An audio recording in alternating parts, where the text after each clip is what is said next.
Alright guys, welcome back to VALORANT News. Massive results going down in the VCT Americas kickoff last night. MIBR versus Leviathan, lots of reaction to that, but also Boostio versus FNS continuing after NRG went out of the tournament, after 100T went out of the tournament, and now Crew Esports, the vanquisher of NRG, continuing on in that side of the bracket. FNS with a fair few thoughts for Boostio after their in-game leadership drama over the last few days. Very much interested in your thoughts in the comments. Hit the like button if you enjoy. Subscribe if you're new as always. I would greatly appreciate it. Some great content last night. Starting even here, I thought was pretty funny, really. With Durka, of course, leaving Fnatic in pretty controversial fashion to go to Vitality, which still feels a bit strange. But look, Vitality are the team making the run through the winners side of the bracket right now, and that continues in a few days' time. Before we get there, let's discuss how we got to some of the final matches in the Pacific kickoff. Starting really with Talon Nongshim Esports. This was a 2-1 win, and again, it was a bit of a Primi masterclass, right? I think that there was discussion, well, Primi, is he overrated and all this stuff? But turns out the answer is basically no. And this guy was pretty unreal on the Clove and, of course, the Deadlock as well. 39 on the Lotus, but after that, there was a big bounce back here from Talon, 13-10, and then the split in the end was 13-5. Usually you're expecting banger final map here or whatever, right? But yeah, Primi was 25-9 here on the Deadlock this map. Good try from Nongshim in this tournament, right? Given where they were, coming from Ascension, never would have been expected to make it all the way to the grand finals or try and make it into Bangkok, but they still did a pretty impressive job.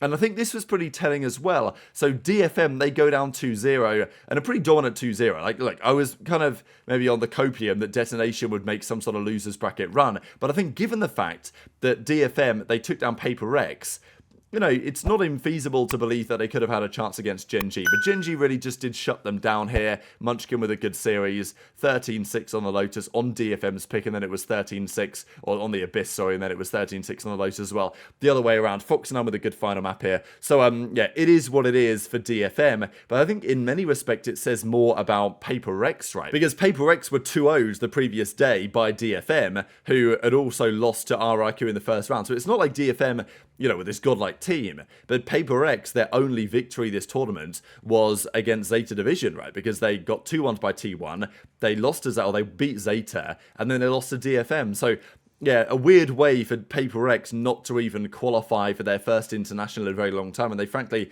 didn't get especially close. So, in that region, 4 teams remain. T1 DRX, one of those will win, one of those will make Masters Bangkok guaranteed. Talon and then Gen.G, they're in the loser's side. And of course, for Talon, it's a massive storyline, right? Because Primi and the other guys on this team are Thai players, right? Jip Boys, Crews as well. So, they will massively want to qualify for Bangkok. Whether they will, whether they'll achieve that or not, is a question. Of course, they've got Governor and Ban as well from Korea, and it's going to be an uphill battle, I would say, for Talon. Like, Gen.G are going to be no easy matchup, but they can win that. I don't think it's impossible. And let's not forget, they were 2-1 against Talon in a close series, or 2-1 against T1 in a close series. So if they do beat Gen.G, and let's say they play DRX maybe, like, Talon have a chance here. It's absolutely possible. So, yeah, tweet your thoughts on that in the comment section below as that story continues. There was also this from Addo, which I thought was unfortunate. There's been a bit of a mess in challenges over the last few days, and Turtle Troop's spot, it seems, is gone. And it seems that Addo, as a result of that, has decided that he may just call it a day competing. And there's a few players that have been in this position over the last couple of years when circumstances that are largely outside of their control happen, and unfortunately it just means that for a lot of these players it doesn't make as much sense to compete as it previously did. And so Ada may well just stream. I wouldn't say it's impossible that he returns if the situation changes, or if, somebody potentially gives him an offer that it's difficult to refuse. But it was also this here from Fnatic's general manager, and lots of discussion on this team lately. When's Leo coming back? That's what everyone wants to know. But unfortunately, the update on this isn't particularly promising. There's also some talk about their performance coach. Kind of interesting as well. So anyway, this is what he says. That's our kickoff done. Felt like after this week of practice and yesterday we had momentum going into today. Things didn't go our way. We weren't good enough. The team's got a high ceiling, but we've got things to work on. I'll do my best to give more resource and support for the rest of the year. Despite interviews and conversations, I wasn't able to secure a suitable performance coach in time for the kickoff, and that's on me. They've had a few over the years, so not exactly sure what's been happening there to make it so that, and you can can debate the merits of a performance coach for time immemorial, but clearly some teams feel like it's worth it. Number one priority for the next month to secure someone to make sure we've got that support in key moments. Also doing our best to continue to support Leo in his recovery, although it does seem like it's still a ways off. So yeah, that is concerning, right? I mean, we're not sure. The theory is about Leo that he's, suffering with symptoms of long COVID, basically, and some of the complications associated with that. We don't know what the situation is there. We can only wish the best. Fnatic fans will want Leo back in, but it's probably not going to happen according to their general manager anytime soon. And, it's a problem, or team director anytime soon. So, yeah, it's a problem, right?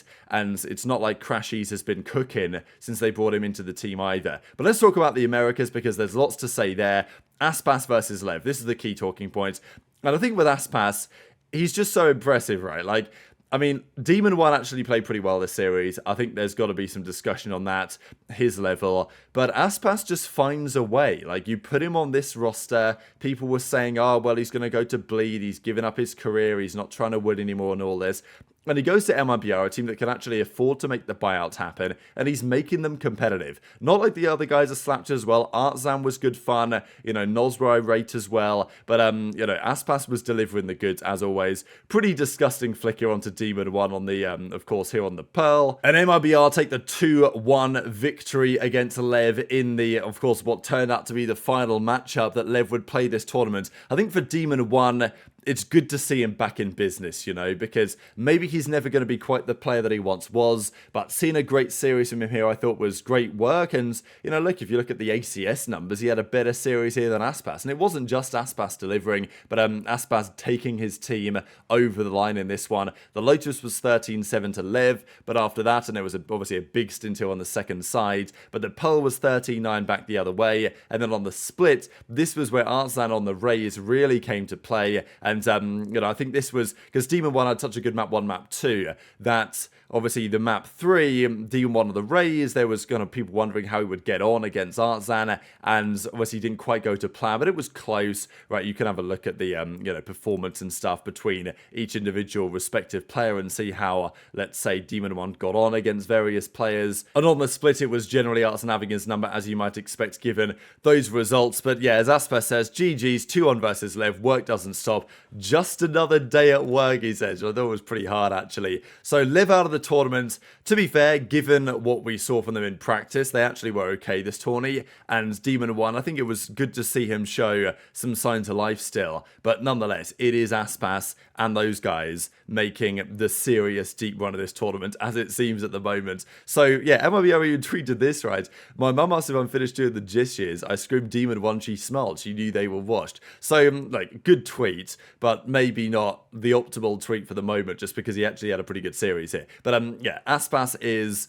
still the player to stop. But the other series, which caused a lot of controversy really, was Crew versus Loud. And I mentioned it yesterday with NRG, that Crew sometimes just out of nowhere, they just go on a run. And it does seem like if you want to qualify for the international, maybe Crew are the team you got to beat, because they beat NRG and now they play Loud and they beat them as well. And it wasn't even that close, to be honest, right? I mean, Melta had a monster series, 13-5 on the bind on their pick, and then the Haven was 13-11. Okay, it was a close fought affair on the Haven here, but and DG's tried his best on the Jet, but it wasn't enough, and Crew got over the line after a very impressive defensive side that they managed to capitalize on in the final round. So, DG Zan wasn't happy about that. Understandably, I felt like we could go much further in the championship. As a frustrating loss. But, you've got to say fair play to Crew, right? Because they've somehow got to a point where they're actually making the run. They're making it happen, right? Like Crew have done this before, when they kind of out of nowhere just turn a corner and they switch a gear or whatever, and they're making a run. So Loud go down. Loud were not a team that I thought was that impressive to me, but they actually played pretty well the tournament until this point. So maybe Crew are actually legit. And these are the 4 teams remaining. Not the 4 teams I would have thought, really, going into the tournament. Absolutely not the 4 teams I would have expected to be left alive. But MIBR versus Crew, winner of that gets the lower final. MIBR, I guess, are going to be considered the slight favourites here, but who knows who's going to win that one in a couple of days. And then the other big series, of course, Gen.G 2. Winner of that goes to Bangkok guaranteed. And then this lower finals, I think, going to be a banger no matter what happens there, to be honest. It's not clear cut the loser of the upper final is going to win that one. But as a result of it, of course, you've got Crew making a nice run from lows loses round 1. They lost to Loud in the first round, they got their revenge here, and they beat 2G, they beat NRG, and of course 100T and NRG going down, and with Crew making the run, it caused a bit of a debate, right, because Boostio was bringing these stats up and saying, oh, well, I had that terrible series against NRG, but I had a 0.49 rating, and FNS had a 0.47 rating, so, you know, I win that one type thing. Asuna was still gassing up his teammate, which I thought was pretty funny given the circumstances here, and yeah, I just wanted to share a clip here really of a reaction to some of the debate between these two guys on the situation. Because of his He aim. was 3 and 9 at half. Yes. I think he played good because of his aim. Yeah. Yeah. And that's how you know. One centi and he'll cook. How? Boostio's sweet. They're going ass for ass right now. What? Boostio like loves FNS, bro. What did he say? Like he can't stop tweeting about him. He said, "Told you I clear FNS." When he put a 0.49 KDA to a 0.47 KDA. They're going ass for ass. Ass for ass is crazy. Wait, Boostio's only 24? Is he? That old or young? I mean, that's pretty young for an IGL. I mean, I'm 24. Damn. Damn. Damn. This nigga's not funny. It was.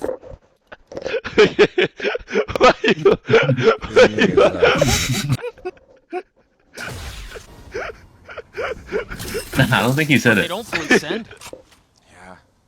That dagger delayed. This thing is not Have funny. a dash through. And again, look it out for I actually heard Aspas this thing is is not right now. funny. But why would he say this way thing down is not below. funny? So FNS, after his team's out of the tournament, 100T's out of the tournament as well, comes out and says, you're still typing about all this stuff? Like, look, we both lost in the round of 128. I don't know what you're talking about. So, thought that was pretty funny, but very much intrigued to your thoughts in the comments below. And I guess the other point is that all of the players, you know, ex-NRG and NRG are gone, right? So, of course, ex-NRG, the likes of a Demon 1, on LEV, gone from the tournament as well. Chet, of course, also commenting on it. So, yeah, and tweet your thoughts in the comments below. What do you guys think about the state of that organization, the state of that team, and where do these teams go next from here as well? Because for plenty of these rosters, they have a lot to think about over the next couple of weeks. If MRBR and Crew, if one of those guys makes it to Bangkok, the other teams will feel, you know, like they absolutely should have done as well. It's first tournament of the season.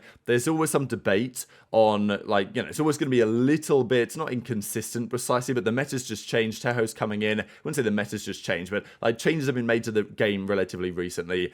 There's something these pros have to think about there, but very much intrigued to your thoughts on all of this stuff in the comment section below. Hit the like button if you enjoyed, subscribe if you're new, take care, and I'll see you next time.